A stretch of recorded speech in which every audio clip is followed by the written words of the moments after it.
आप सब कैसे हो? आशा करती हूँ आप सब अच्छे हो, मस्त हो, लाइफ को अच्छे से एंजॉय कर रहे हो। आज की हमारी स्टोरी है सुपर लेडी अनीता की। अगर वीडियो पसंद आ रही है तो प्लीज़ दोस्तों के साथ शेयर करें, लाइक करें और कमेंट कर कर ज़रूर बताएं। जल्द मिलते हैं न्यू एपिसोड के साथ और वीडियो को बिना किसी देरी के स्टार्ट करते हैं। Video start. हाउस, रोहित का बेडरूम। रोहित आज काफ़ी दिनों के बाद वर्कआउट करने के लिए चला जाता है, क्योंकि जब से रोहित की वो इंजरी हुई थी तब से रोहित ने वर्कआउट करना छोड़ दिया था। लेकिन अब रोहित को लग रहा था कि मुझे वर्कआउट करना चाहिए, क्योंकि मेरी तबीयत बिल्कुल ठीक हो चुकी है और मेरे सारे जख्म भर चुके हैं। तो इसलिए रोहित वर्कआउट करने के लिए जल्द ही चला जाता है। अनिका सोकर उठ चुकी थी, लेकिन साइड में उसे रोहित नहीं मिलता तो अनिका समझ जाती है कि रोहित अपने डेली रूटीन के काम के लिए ही अपनी जिम में गया होगा। इसलिए अनिका जल्दी से फ्रेश होने के लिए वॉशरूम में चली जाती है। कुछ टाइम बाद ही अनिका जल्दी से फ्रेश होकर जल्दी से बाहर की तरफ अपने कदम बढ़ा देती है। दूसरी तरफ प्रीति भी सुबह जल्द ही आ चुकी थी मयूर के साथ। मयूर उसे छोड़कर चला जाता है। प्रीति अपने रूम में न जाकर सीधा भूमि और कौटिल्य की तरफ अपने कदम बढ़ा देती है। इधर अनिका भी अंडरग्राउंड लैब की तरफ ही चली जाती है। भूमि और कौटिल्य प्रीति के साथ गुलेरिया हाउस के बारे में सब बातों के साथ वो डिस्कशन कर रहे थे और उसे वहाँ का जो हुआ उसके बारे में पूछ रहे थे। प्रीति उन्हें जवाब दे रही थी। अनिका आगे की तरफ अपने कदम बढ़ा देती है। दूसरी तरफ दमयंती का किला। दमयंती वहाँ पर सभी काम संभालने के लिए अंधेरे कमरे से बाहर आ जाती है और सभी को अपने अपने काम को सौंप कर उसके बाद वह तुरंत आराम करने के लिए चली जाती है, क्योंकि कई दिनों तक दमयंती देवी का जो किला था वो काफ़ी सुनसान हो चुका था पहले के मुकाबले, क्योंकि सभी व्यक्तियों ने अपना काम कर चुके थे जो उन्हें लच्छों या दमयंती द्वारा दिया जाता था। दमयंती की अपने बिस्तर पर लेटने के बाद ही तुरंत कुछ मिनट बाद ही उसकी आंख लग जाती है। दमयंती नींद में ही कुछ कुछ बड़बड़ा रही थी। उसकी बड़बड़ाहट इतनी ज़ोर से थी कि आसपास जितनी भी औरतें उसके रूम के पास काम कर रही थी सभी का ध्यान दमयंती की आवाज़ पर था। दमयंती कह रही थी, लक्ष्मी, तुम मुझे ऐसे छोड़कर नहीं जा सकती। तुम्हारे बिना मेरी दुनिया अधूरी है। तुम मेरे लिए मेरी ज़िंदगी नहीं मेरी दुनिया हो, इसलिए तुम्हें जल्द से जल्द उठना ही होगा। तुम्हारे लिए ही तो मैंने ये सत्ता स्थापित की है। तुम्हारे बिना मैं इस राज्य का क्या करूँगी।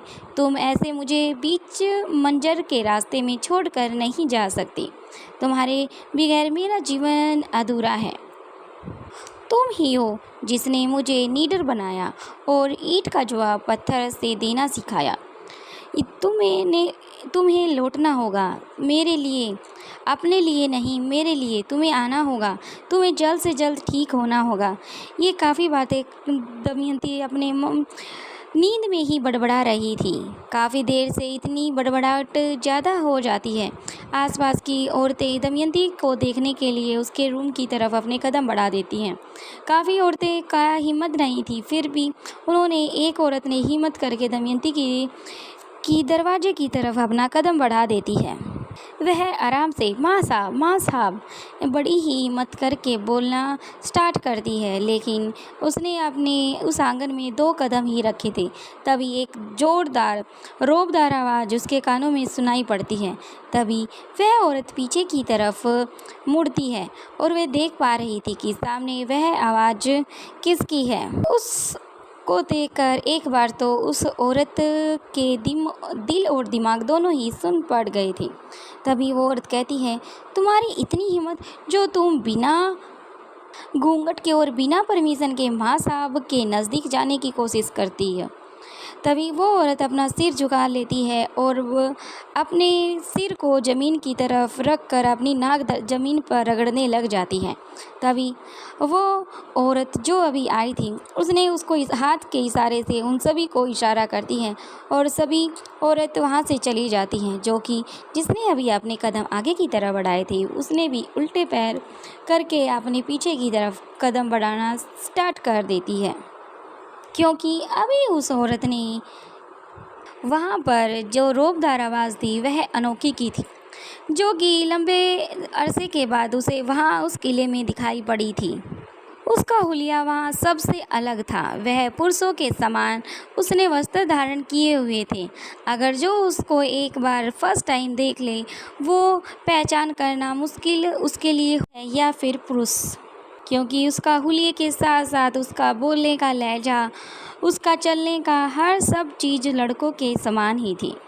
वह औरत कुछ कदम पीछे की तरफ उल्टे पैर करके ही चलती है, उसके बाद जल्दी से मुड़ जाती है और जल्दी से वहाँ से 9-2-11 होकर अपने काम में लग जाती है।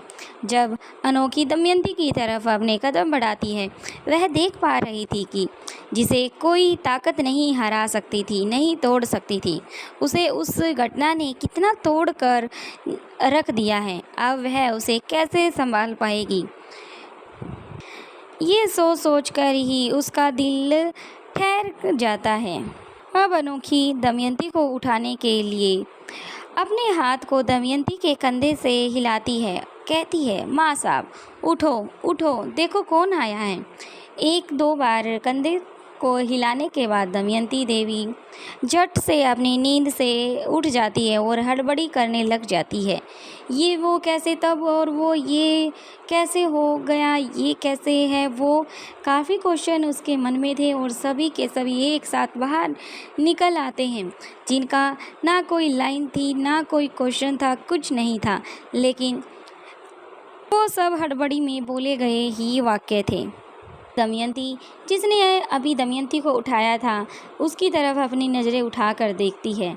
वह उसे की तरफ देखती रह जाती है, मानो उसकी आंखों की पुतलियां सितर रह गई हो और आंखें बिल्कुल फटने को हो गई हो। उस दमयंती देवी की आंखें फटी की फटी रह जाती है जब वो सामने उस औरत को देखती है।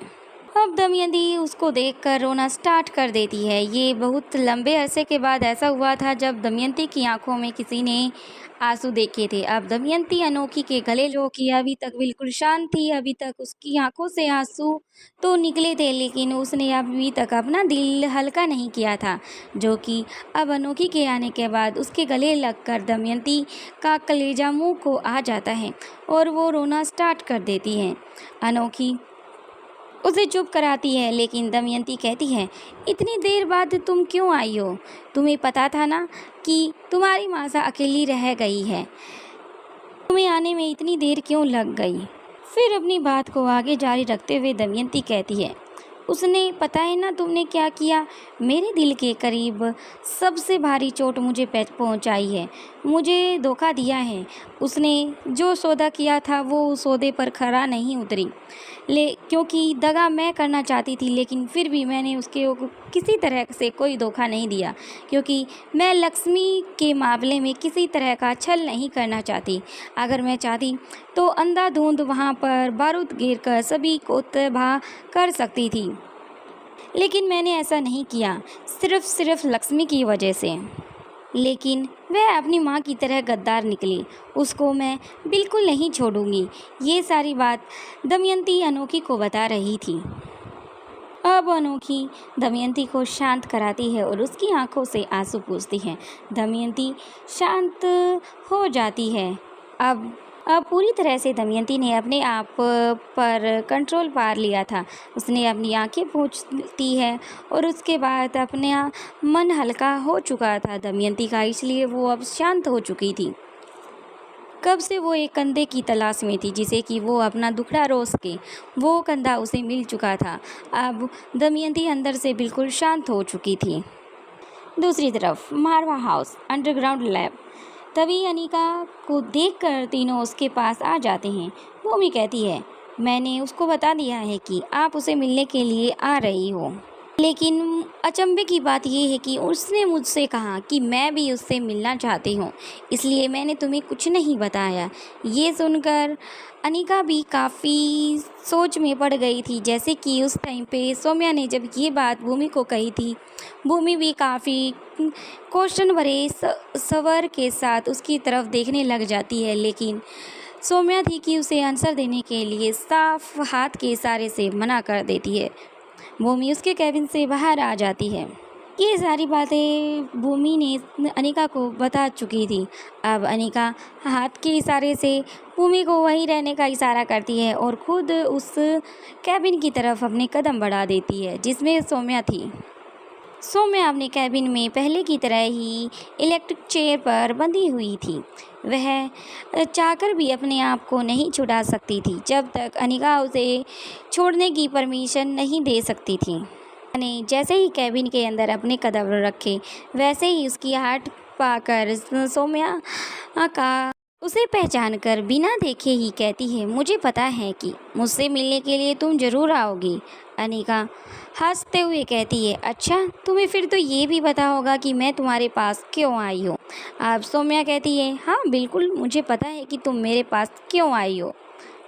अनिका कहती है, जब तुम्हें इतना पता है कि मैं तुमसे क्या जानने के लिए आई हूँ तो तुम मुझे सीधा सीधा उन चीज़ों का आंसर दे दो। इससे मेरी हेल्प हो जाएगी और मेरा टाइम बच जाएगा और तुम्हारा भी कुछ अच्छा हो जाएगा।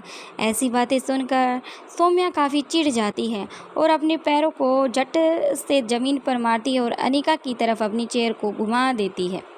बाकी का नेक्स्ट एपिसोड में देखते हैं। वीडियो पसंद आ रही है तो प्लीज़ ज़्यादा से ज़्यादा शेयर करें, लाइक करें, कमेंट करें। Thank you.